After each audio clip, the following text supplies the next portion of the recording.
Okay, I've always wanted to make a Golem deck, and it would seem that my dream has finally come true. Today we're taking a look at Malcator, Purity Overseer, the first Golem tribal commander in colors that actually fit in an artifact theme. The only question now is, will it be good? Malcator, Purity Overseer is a 1/1 legendary Phyrexian elephant wizard for 1 white-blue that says when it enters the battlefield, create a 3/3 colorless Phyrexian Golem artifact creature token. Then, at the beginning of your end step, if 3 or more artifacts enter the battlefield under your control this turn, create a 3/3 colorless Phyrexian Golem artifact creature token. Now, I don't have a tribal deck that excites me right now, so let's go tribal with Malcator to make this EDH deck concept easy. First, we'll start with the Golem Lords. Blade Splicer costs 2 and a white, makes a 3/3 Golem when it enters the battlefield, and gives your Golems first strike. Wing Splicer costs 3 and a blue and makes a 3/3 Golem and gives your Golems flying. Master Splicer costs 3 and a white, makes a 3/3 Golem, and gives your Golems +1/+1. Sensor Splicer costs 4 and a white, makes a 3/3 Golem, and gives your Golems Vigilance. Since they also spit out a Golem when they enter, they fulfill part of Malcator's condition to create more Golems at the end step. In order to get a token Golem as often as we can, we want to get 3 artifacts entering the battlefield in a turn as often as possible. This means rocks, reducers, and token generators. Soul Ring, Signets, Talismans, and colorless rocks will fill quite a few slots here. Then our reducers, Ethereum Sculptor, Cloud Key, Foundry Inspector, and Joyless Familiar, would all check some boxes as well. Starnheim Courser isn't an artifact, but if you need another reducer, you can throw it in. Speaking of artifact spells, we can include Golem Foundry here. When you cast an artifact spell, you get a counter on the Foundry. Then you can remove 3 counters to create a 3/3 Golem. Efficient Construction might be one of our best options here.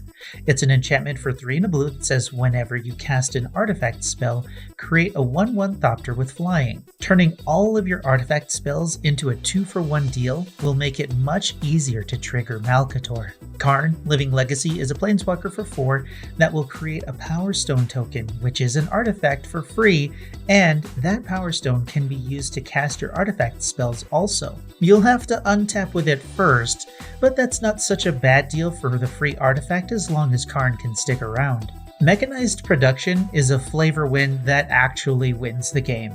It's an enchantment for 2 and 2 blue that enchants an artifact you control. Maybe a Golem token. Then it says at the beginning of your upkeep, create a token that's a copy of the enchanted artifact. Then, if you control 8 or more artifacts with the same name as one another, you win the game. I really can't think of a better way to win with this deck than with this card. You built a Golem factory and you just win because of it. It's amazing. Shram's Expertise is a 4-cost sorcery that will create 3 1/1 servos and let you cast another spell with mana value 3 or less from your hand without paying its mana cost. So you're essentially paying 1 mana for 3 servos, and at the end of the turn, if Malcator is out, you get a 3/3 Golem on top of that.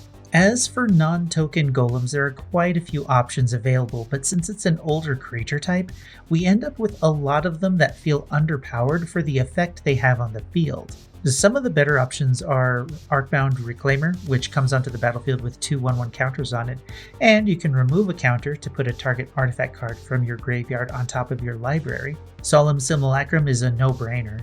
Bronze Guardian is great. It has Double Strike and Ward 2, and it gives your other artifacts Ward 2, and then its power is equal to the number of artifacts you control, which in this deck can add up to quite a few. Soulless Jailer will keep graveyard shenanigans under control while preventing exiled cards from being cast.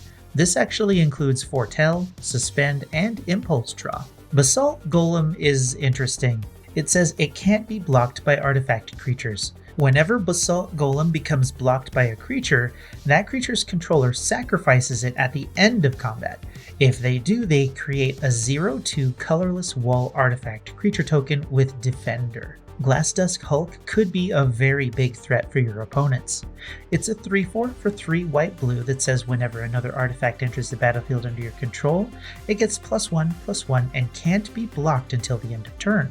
Since our goal is to put artifacts onto the battlefield in order to trigger Malcator and create a Golem, this could become a 6/7 unblockable creature when those conditions are fulfilled. And then later in the game, you're getting more artifacts entering the battlefield, so depending on the state of the game and how many artifacts are entering the battlefield, this could get very, very big.